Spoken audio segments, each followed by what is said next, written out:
2008년 3월 22일 토요일입니다. 오전에 땡 권사님으로부터 전화가 왔습니다. 부활절을 맞아 감사 헌금을 우리에게 보냈다고 했습니다. 어제 딸 부부는 에티오피아로 단기 선교를 떠났는데 한 달간 의사인 남편과 함께 병원 선교를 하면서 또한 그 땅 여성들의 영적인 회복을 위해서 사직할 것이라고 했습니다. 남편은 예언 은사를 받았고 권사님 딸은 방언 통변의 은사를 받았다고 했고 매일 밤 가정 예배를 드렸다고 했습니다.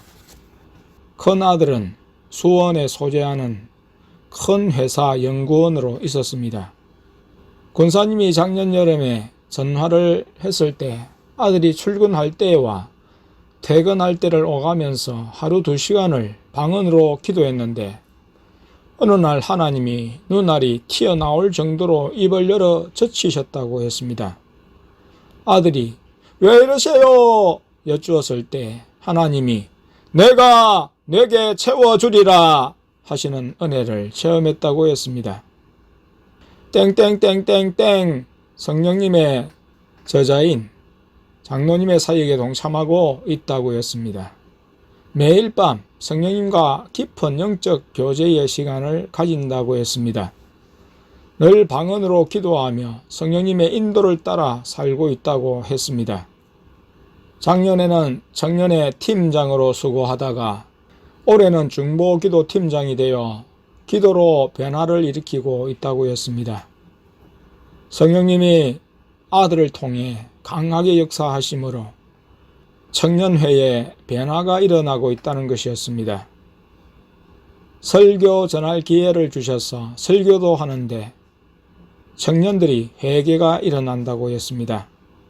권사님에 의하면 설교는 평소에 묵상하고 감동받은 말씀을 메모해 두었다가 성령님이 터치해 주시는 것을 잡아 원고 없이 설교하는데 성령님이 자신의 입을 벌리셔서 말하게 하신다고 했습니다.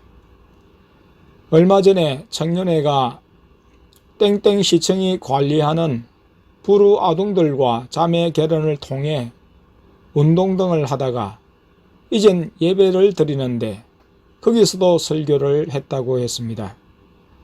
권사님이 아들이 무엇을 설교했는지 그 내용을 물었는데 권사님을 통해 그 설교 내용을 들어보니 내가 가진 중심과 일치했습니다. 한 성령님에게서 나온 것이니 그럴 수밖에 없었습니다.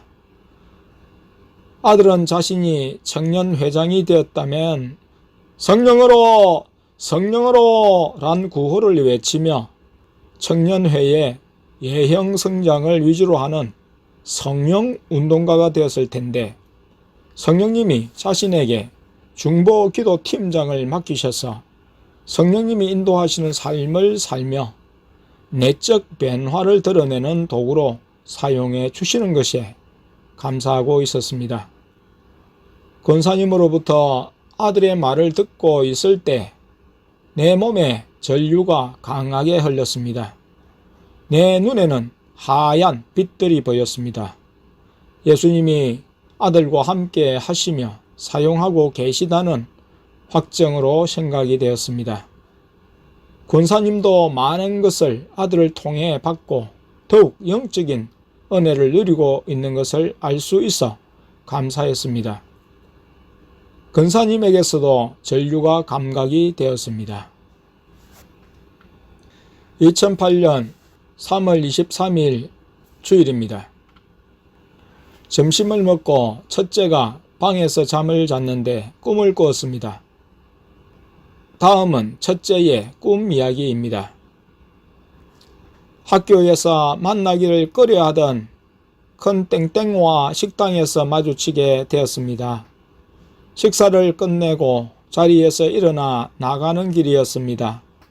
한 번은 만나야 되는데 생각하며 피할 수 없을 것으로 여겨 큰 땡땡과 함께 다시 의자에 앉았습니다. 큰 땡땡도 나도 아무 말을 하지 않았습니다. 큰 땡땡은 피곤해 보이고 힘들어 보였습니다. 머리에는 머리칼이 많이 빠진 것처럼 보였습니다. 그런데 큰 땡땡과 함께 있던 사람들이 뭐라고 했습니다. 할머니는 이제 끝이야. 더 생명을 연장할 수 없어. 누구 도와줄 사람이 없을까? 하며 나를 보며 들으란 듯이 말을 했습니다. 꿈을 꾸고 나에게와 아내에게도 말했습니다. 둘째를 통해 예수님께 큰 땡땡 곁에서 말한 사람들은 누구입니까? 여쭈니 예수님이 마귀들이라고 하셨습니다. 어머니의 생명은 주님이 주장하고 계시며 쉽게 돌아가시지 않는다는 사실을 우리는 알고 있습니다. 우리를 반대하는 땡땡과 땡땡에 대한 징계 차원에서 주님은 우리로 그들을 도와주지 못하게 하셨습니다.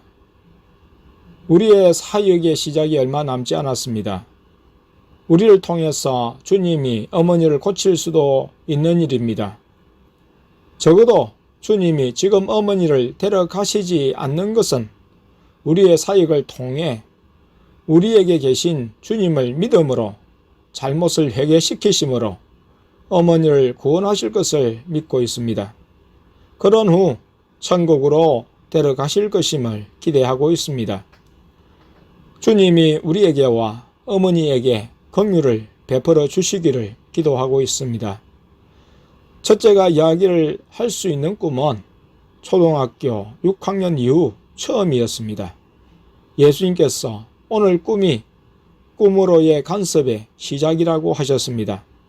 말씀으로 간섭하시고 이제 꿈으로 간섭하심은 기쁘고 감사한 일이었습니다. 2008년 3월 24일 월요일입니다. 새벽 4시경에 꿈을 꾸었습니다. 아름다운 밤 경치를 구경하고 있었습니다. 구름과 파란 하늘이 선명했고 큰 나무들의 푸르른 모습과 키가 하늘에 드러났습니다. 멀리 기이하게 섬과 같이 생긴 산의 능선을 보면서 나무들의 키를 비교하여 보았습니다. 잎이 넓은 나무도 보였고 버드나무도 보였습니다. 우리 집 쪽을 보니 언덕에 2개의 큰 버드나무가 있었습니다. 멀리서 보는데 한 개는 잎사귀가 푸른 것이 보였습니다. 그런데 오른쪽에 있는 나무는 잘 보이지 않았습니다. 무언가에 가려져 있어 보였습니다. 어찌 된 것인지를 알아보고자 가까이 가서 보니 아주 큰 나무 널빤지 담이 있었습니다. 그 안쪽에는 포도나무 잎사귀와 등굴이 널빤지 담을 타고 자라고 있었습니다.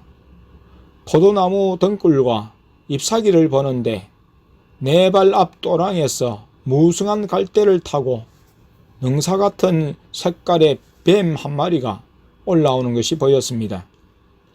나는 징그러운 뱀을 보지 않기 위해 바로 몸을 돌려 공터로 이동했습니다. 순간 빠르게 올라온 뱀 마귀가 공터에 서 있는 나를 향해 돌진했습니다. 놀라면서 몸을 피했습니다. 뱀이 설마 나를 공격 목표로 공격했겠나 생각했습니다. 그런데 그 뱀 마귀가 방향을 돌려 이번에도 나를 향해 날아서 공격을 해왔습니다. 날아오는 뱀 마귀를 보며 어디 뱀 잡을 막대기가 없나 하고 생각했는데 내 손에 1.5m 정도의 크고 단단한 장대가 들려져 있었습니다. 그것으로 날아서 돌진하는 뱀 마귀를 향해 휘둘렀는데 뱀이 몸을 피해 달아났습니다. 달아난 뱀 마귀를 향해 꿈에서 드림볼을 외쳤습니다. 순간 잠에서 깨어 눈을 감은 영안으로 위를 보는데 하늘에 마귀의 큰 얼굴이 보였습니다. 번뜩이는 빛들과 함께 그 윤곽이 선으로 드러났는데 얼굴이 아주 크고 센 마귀로 생각되었습니다. 드림볼! 블루볼! 그린볼! 외쳐도 없어지지 않았습니다. 그래서 엑스볼! 하고 외쳤습니다. 그래도 없어지지 않았습니다. 전기챔! 전자독챔을 외쳤을 때에야 그 형체가 움직이면서 사라졌습니다. 큰 마귀와 함께 주변의 작은 마귀들이 요란하게 움직이며 빛들을 번득였는데 다 사라지고 눈앞이 평온해졌습니다. 2008년 3월 25일 금요일입니다. 일전에 길에서 만났던 땡땡교회 땡집사님 부부가 밤에 다녀갔습니다. 그때 전화를 걸어와서 집으로 온다고 했는데 예수님이 오게 하지 말라고 하셨습니다. 그런데 아내는 인간적으로 방문을 거절하지 못했습니다. 남편이 자신의 차로 태워준다고 하는 소리를 들었기 때문이었습니다. 집사님 부부는 밤에 삼동초와 상추 그리고 떡과 집에서 키운 닭으로부터 생산된 계란도 가져왔습니다. 주일 부활절 오후에 행사한 이야기를 했는데 그 모습에 고통스러웠습니다. 교회가 부활하신 주님에 대한 사모와 순종에 초점을 맞추기보다 절기를 엉뚱하게 사용하고 있었습니다. 세속에 빠진 사람들이 세속적인 모습으로 웃김에도 교회는 같이 웃고 즐기며 그것을 주님을 위한 행사로 생각하고 있었습니다. 주님과 상관없고 믿음을 북돋우며 영적인 길로 나아가게 하지 않는 행사는 오히려 주님의 마음을 아프게 하고 고통스럽게 했습니다. 집사님 부부가 가고 난 뒤 아내는 예수님으로 호된 질책을 당했습니다. 자신의 마음대로 사람을 오게 했다는 이유로 예수님이 천국에 올라가셨습니다. 내가 목양실에서 사택에 갔을 때 아내와 둘째, 막내는 울었는지 눈이 벌게 있었습니다. 회개하고 예수님께 사정함으로 긍휼을 얻어 예수님이 다시 내려오심으로 일단락되었습니다. 예수님은 상태가 좋지 않은 집사님 부부가 오는 것을 원치 않으셨고 가져온 음식들을 먹지 않으셨습니다. 삼위 하나님이 음식을 드시지 않는 것은 우리도 아까워하지 않고 버려야 했습니다. 죄에 대해 고통하시며 민감하게 반응하셨습니다. 우리가 죄를 범할 때 주님은 얼굴을 돌리시며 얼굴빛을 변하시며 그 음성을 변하시며 진노하신다는 사실입니다. 아무리 사소하고 작은 죄일지라도 크게 여기며 회개하며 말씀에 순종하고자 할 때 주님이 긍휼을 베푸시고 함께 하십니다. 하나님과 우리 사이를 갈라놓는 것이 죄임을 알고 예수님만 기쁨으로 삼고 순종하는 교회와 성도들이 되어야 합니다.